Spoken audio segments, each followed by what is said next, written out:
मत रो ना काजल, क्यों इतना रो रही है? बल्कि तुझे तो खुश होना चाहिए ना। 18 साल बाद तेरी असली माँ वापस आ गई है। मैं तो सोच भी नहीं सकती उन पर क्या बीती होगी।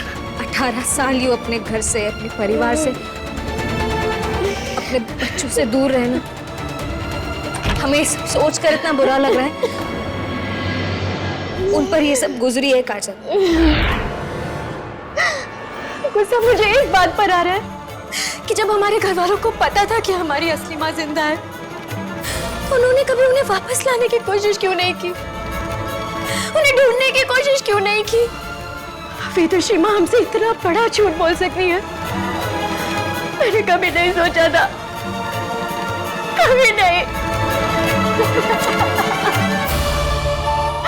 ऐसा बिल्कुल नहीं है काजल। देख, बड़ी माँ ने वही किया जो मोहना चाची ने उनसे कहा। वो तो सिर्फ अपना वादा निभा रही थी। पर बात सिर्फ माँ और विदुषी माँ की नहीं है, बात हमारी भी है। हमारा भी हक बनता है कि हम अपनी असली माँ के बारे में जानें। विदुषी माँ चाहती ना तो वो हमें हमारी असली माँ से मिला सकती थी, पर उन्होंने ऐसा नहीं किया। उन्होंने हमें हमारी असली माँ से मिलने नहीं दिया।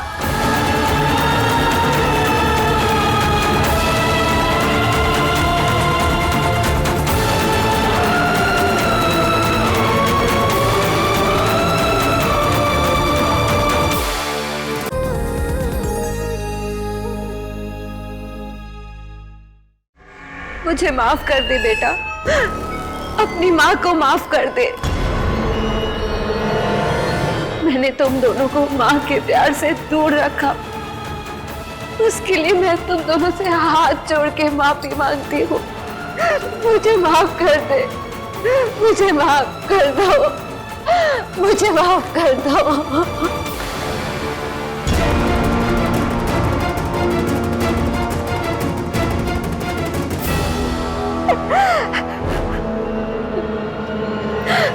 कहते हैं बेटी अपनी माँ की परछाई होती है।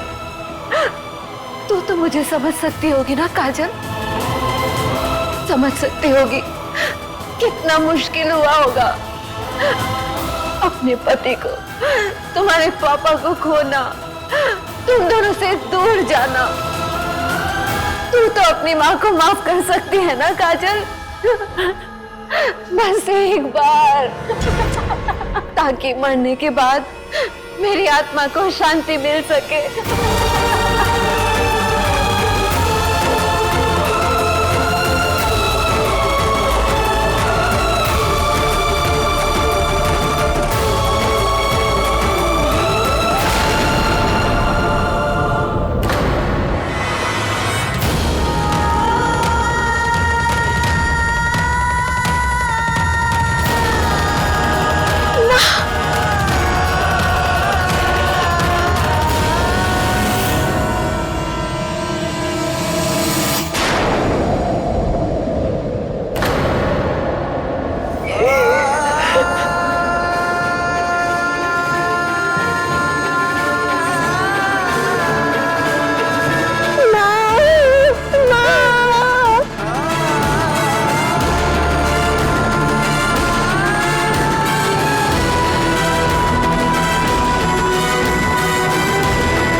मुझे माफ ना कर, लेकिन एक बार अपनी माँ के गले तो लग जा।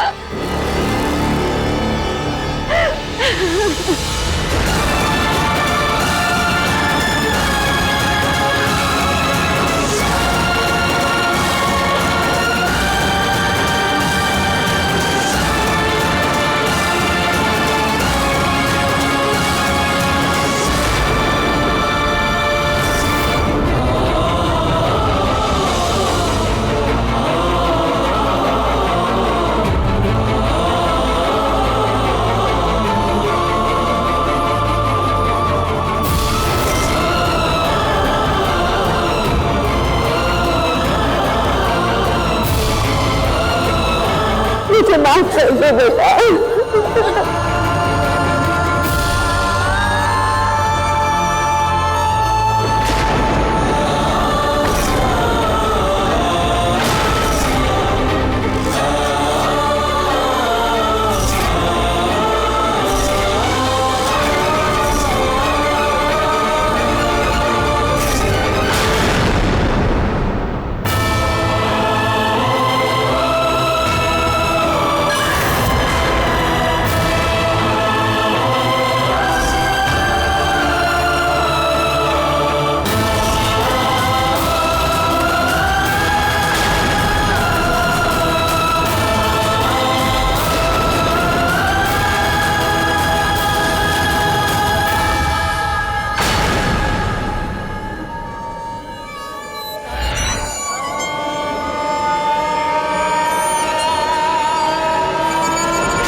हम घर में एक डायन की बात कर रहे थे।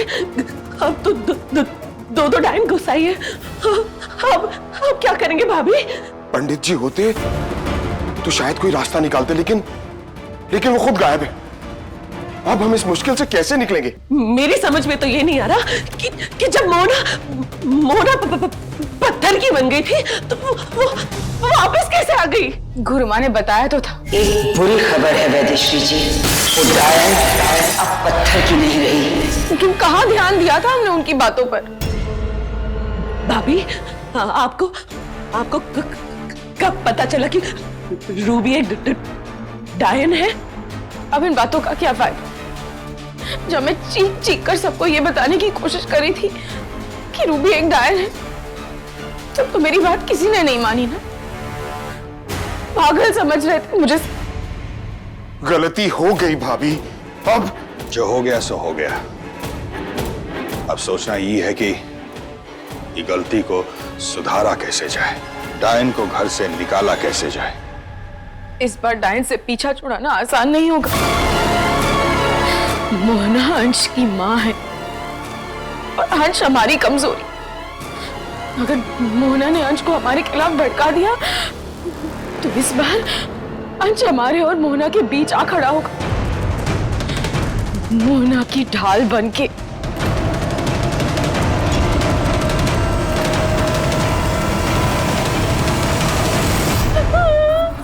मत रो ना काजल, क्यों इतना रो रही है?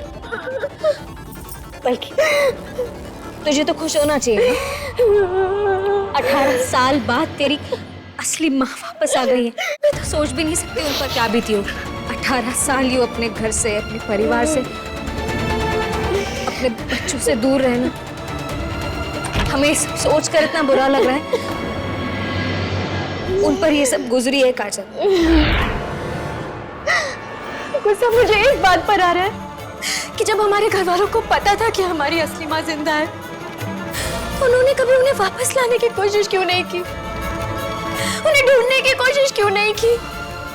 वेदश्री माँ हमसे इतना बड़ा झूठ बोल सकती है, मैंने कभी नहीं सोचा था, कभी नहीं। ऐसा बिल्कुल नहीं है काजल।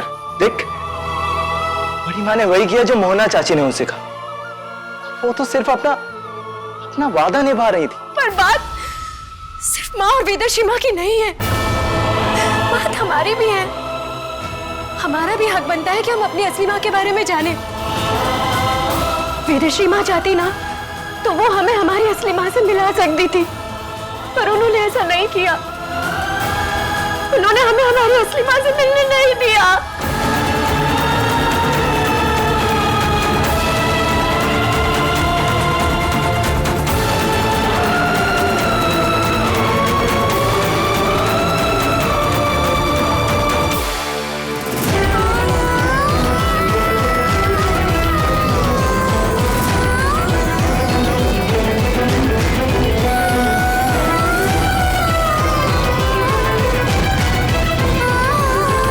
हमारी एक ही मां है।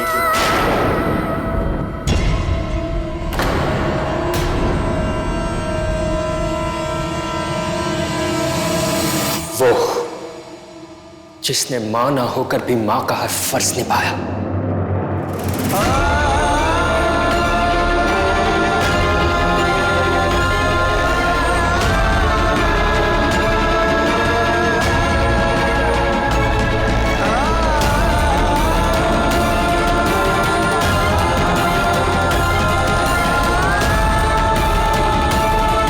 वो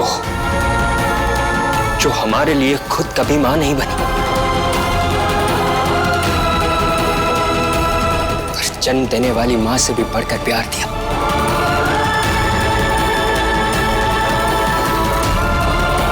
वो जो हर मुश्किल, हर मुसीबत में हमारी ढाल बनकर खड़ी रही।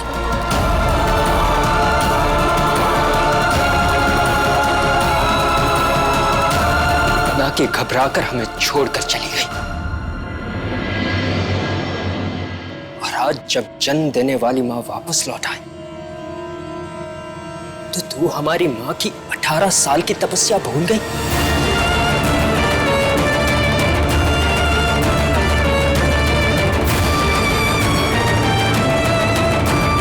भले ही अंश की मां मोहना है, लेकिन बेटा वो मेरा है, और जब तक मैं जिंदा हूं मैं अपने बेटे पे कोई मुसीबत नहीं आने दूंगी।